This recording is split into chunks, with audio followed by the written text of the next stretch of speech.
These are the top 5 taboos in Japan. Now, if you want to skip to the part that is shown in the thumbnail, I suggest you go to this timestamp that is shown in the video.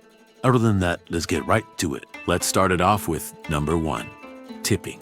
Tipping in Japan is something that's usually not accepted. As in the USA, tipping is a gesture to let the server know that you appreciated the service and like the food. But in Japan, by tipping the server, you are insinuating that they are only being good to you because of the money and not because of their genuine wish to serve you well. And on the side of that, the price you pay already includes the notion of service. So, if you plan to visit to Japan, watching his video may help you out a lot when you go out to eat. You're welcome. Number 2, talking loudly. Now, I don't mean literally talking anywhere loudly, but in Japan, talking loudly in public transport like buses and trains is something that's considered disrespectful. The reason being that in Japan, maintaining the harmony in a place and not disturbing others are principles that are highly valued. It's one of the things that I myself agree with. You ever been in a place and there are people talking as if they're still in their home? Or people talking without the decency of respecting the harmony in the place? If you agree, let me know your worst experience in public transport in the comments. I like to know. Number 3, counterfeit products. Now, I know this seems very unlikely, but Japan actually has strict enforcements against counterfeit products. This is done because it is important for Japan to protect its authenticity of its products, and it's also done to protect their reputation considering Japan's status as a global leader in technology and fashion. Now, I know why you're expecting it to be the opposite, but you may be thinking of China, who was the world leader of having counterfeit products, but that's for another video. Number 4, writing a person's name in red ink.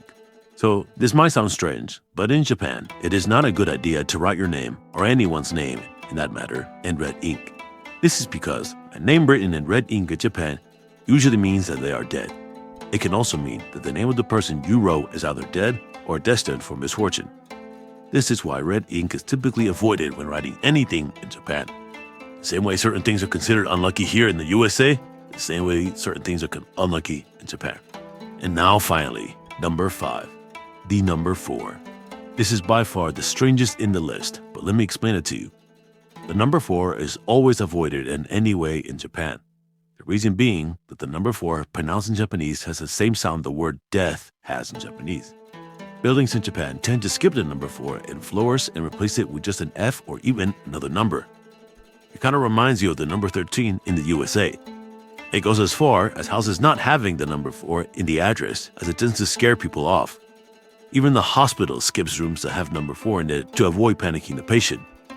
It is a perfect example of how cultural elements can influence even the most basic aspects of daily life in Japan. Now that was a lot of info. I hope you guys enjoyed the video as much as I enjoyed making it. I try to keep these videos short but informational as to not waste your guys' time. I hope you all have a good day, and don't forget to like and subscribe, and I'll see you all in the next video.